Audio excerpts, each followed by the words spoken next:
ఎంత పనిచేసావు మనోహరి. అప్పుడు నీకు అడ్డుగా ఉందని అరుంధతిని చంపేశావు. ఆ విషయం తెలిసిపోయిందని ఇప్పుడు అమరేంద్ర సార్ని చంపాలనుకున్నావా? నేనెంతగానో ప్రేమించే అమరేంద్ర నన్ను ద్వేషిస్తే నేను తట్టుకోలేను చంబా. సారు కోసం ఆరు మేడంని చంపింది. ఇప్పుడు సార్నే చంపాలనుకుంది. మళ్ళీ తన పైచాచికత్వానికి ప్రేమ అని పేరు పెట్టుకుంది. మనిషి అయితే ప్రేమ ఉంటుంది, అది మానవ మృగం. ఆవు తోలు కప్పుకున్న పులి. నువ్వు మేకవన్న పులివని అమరేంద్ర సార్కి అర్థమైపోయింది. సార్ని చంపాలనుకుంటే బతికిపోయాడు.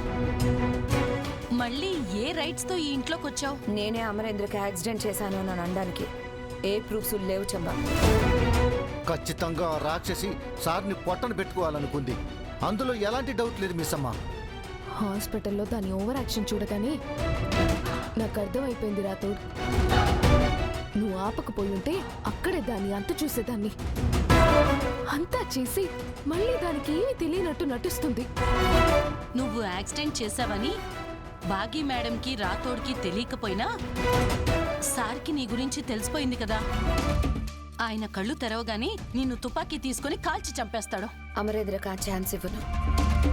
ఆలోపే ఆస్తంతా తీసుకుని కలకత్తా పారిపోతాను. రణవీరే అనుకున్నాను.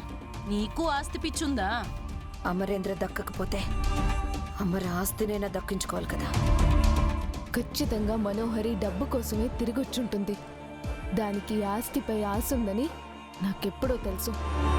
మన కళ్ళ ముందే మనోహరి ఇంతలా పతనమైంది మిస్సమ్మ.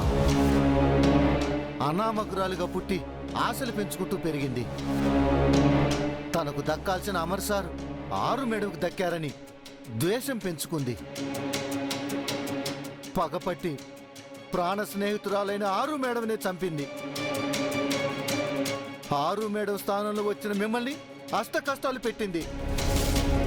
ఇప్పుడు తన నిజ స్వరూపం తెలిసేటప్పటికి సార్నే చంపాలి అనుకుంది. నన్ను ఈ స్థాయికి దిగజార్చింది అమరేంద్ర. నన్ను చూడ్డానికి వచ్చి ఆరుని పెళ్లి చేసుకున్నాడు. నాకు దక్కాల్సిన జీవితాన్ని ఆరుకి, ఆ తర్వాత బాగీకి పంచాడు. ఏ రోజు నా ప్రేమని ఇష్టాన్ని గుర్తించలేదు. తన కోసం ఎన్నో చేసి విలన్ అయ్యాను. ఇంత చేసి చివరికి నాకు అమర్ దక్కలేదు. అందుకే తన ఆస్తిని తీసుకొని వెళ్ళిపోతాను. నువ్వు ఆస్తిని తీసుకొని వెళ్తుంటే బాగీ మేడం ఊరుకుంటుందా? ఈ పాటికే నీ మీద డౌట్ వచ్చుంటుంది. నిన్ను వదిలిపెట్టదు. తను వదిలే ప్రసక్తే లేదు. ఎన్నాళ్ళు నా జోలికొస్తే భరించాను. పిల్లల జోలికొస్తే వార్నింగ్ ఇచ్చి వదిలేశాను. ఇప్పుడు అది ఆయన్ని టచ్ చేసింది. దానికి సరైన బుద్ధి చెప్తాను. మిస్సమ్మ, ఇన్నాళ్ళు ఓపిక పెట్టారు కదా. సారు కళ్ళు తెరిచే వరకు ఆగండి. సారు స్పృహలోకి రాగానే ఆ మనోహర్ని ఏం చేయాలో సారే చెప్తారు.